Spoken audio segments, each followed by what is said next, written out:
Baik, di sini saya mengambil jurnal Farmasi Sains dan Praktis yang disingkat JFSP dengan terakreditasi Sinta 2, yang dimana dengan judul Desain Komputasi dari Turunan Senyawa Quinazolin 4,3-H ON sebagai Inhibitor Siklooksigenase 2 atau disingkat atau dalam kurung COX2. Nah, umumnya pada pengobatan kanker yaitu menggunakan kemoterapi pada beberapa pasien, dan komitmen sekarang selanjutnya adalah melakukan rancangan obat untuk memperoleh senyawa anti kanker yang sangat penting. Nah, rancangan obat anti kanker inilah sebagai salah satu cara dalam meningkatkan perkembangan obat yang telah ada. Nah, dari struktur molekul dan aktivitas biologinya juga sudah jelas atas dasar pemikiran yang sistematik dan rasional serta memperkecil faktor coba-coba. Nah, disinilah didapatkan salah satu senyawa yang dikembangkan oleh obat anti kanker ini adalah turunan dari quinazolinon, yaitu memiliki berbagai macam aktivitas farmakologi, yaitu sebagai antikonvulsan, antihistamin, antiinflamasi, antidiabetik, antibakteri, anti jamur, anti kanker, dan juga aktivitas antivirus. Nah, pada tahun 2011 beberapa ilmuwan yang bernama Novi dan juga kawan-kawannya telah melakukan penelitian beberapa turunan senyawa quinazolin. Nah, dengan menambahkan cincin furan pada posisi 2 dan imin pada posisi 3 dari cincin quinazolin. Nah, dari pengembangan obat anti kanker yang memiliki potensi, juga aktivitas yang lebih besar, lebih selektif, toksisitas yang lebih rendah, dan lebih ekonomis dapat dilakukan dengan prediksi yang fokus pada desain aktivitas hambatan terhadap siklooksigenase 2. Nah, pada studi pengujian digunakan senyawa turunan 3-benzildenamino 2 dan quinazolin 4. Nah, sebagai obat baru dengan menambahkan dari substituen pada posisi 2 dan 3 yang diharapkan dapat memberikan efek lebih lipofil dan meningkatkan aktivitas molekul, sehingga efek antitumor ini lebih poten dan juga selektif. Nah, hubungan parameter kimia fisik yang mempengaruhi aktivitas biologis dapat ditentukan melalui persamaan HKSA, yang dimana selain itu prediksi aturan 5 Lipinski dan ADME, dan juga diuji untuk mengetahui permeabilitas dan bioavailabilitas obat terhadap membran sel. Nah, dan juga di sini struktur 2 dimensi dari turunan quinazolin dibuat dengan menggunakan program Cembio Draw Ultra version 13.0. Nah, program ini juga digunakan untuk membuat struktur 3 dimensi.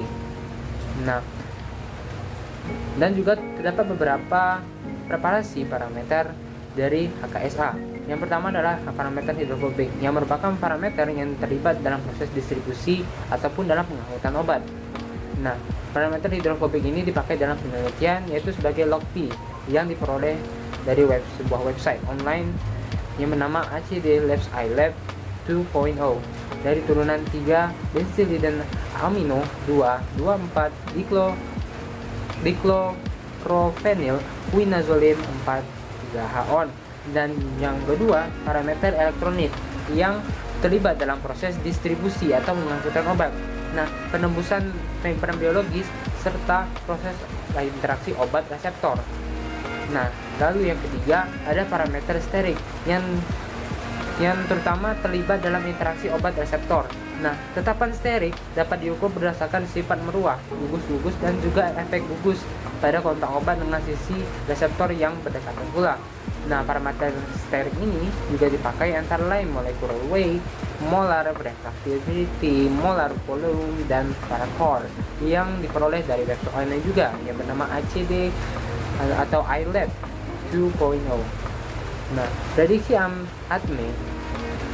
Nah, prediksi ADME ini juga yang meliputi permeabilitas sel CaCO2, permeabilitas sel Madin-Darby, Canine kidney cell atau disingkat dengan MDCK, dan juga human intestinal absorption atau yang disingkat dengan HIA, dan plasma protein binding atau disingkat dengan PPB. Nah, dari permeabilitas sel CaCO2 yaitu untuk memprediksi permeabilitas sel CO2 pada pre-ADME. Molekul dilarutkan secara in silico pada pH 7,4 dan juga pada permeabilitas sel MDCK, yang berarti digunakan untuk menentukan harga sebenarnya permeabilitas senyawa.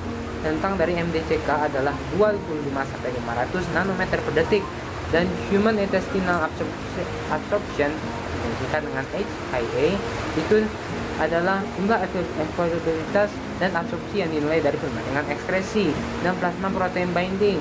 Nah, di sini adalah hanya obat bebas yang sesuai untuk difusi atau transport yang masuk ke dalam membran dan juga berinteraksi dengan sel target. Nah, terdapat juga sifat molekul senyawa ini seperti membran permeabilitas dan bioavailabilitas oral biasanya ditemukan dengan deskripsi molekuler seperti log P atau koefisien partisi, berat molekul, hidrogen akseptor, dan hidrogen donor untuk ikatan hidrogen di dalam molekul. Nah, sifat molekuler ini juga yang digunakan berdasarkan hukum 5 Lipinski yang sudah dipercaya sebagai aturan dalam desain dari obat.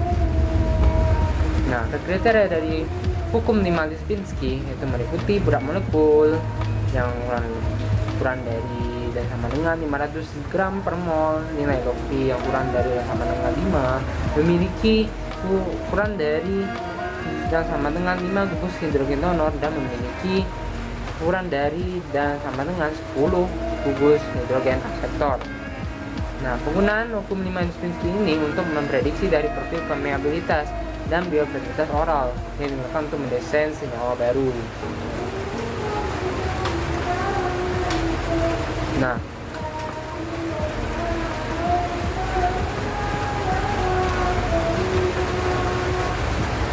berdasarkan dari hasil analisis pengujian secara in silico dari turunan senyawa 3-benzoisoamino 2 dan 2,4 diklorofenyl quinazolin 4,3-HON, terdapat hubungan kuantitatif struktur aktivitas anti kanker pada enzim siklooksigenase 2 dan senyawa yang poten untuk disintesis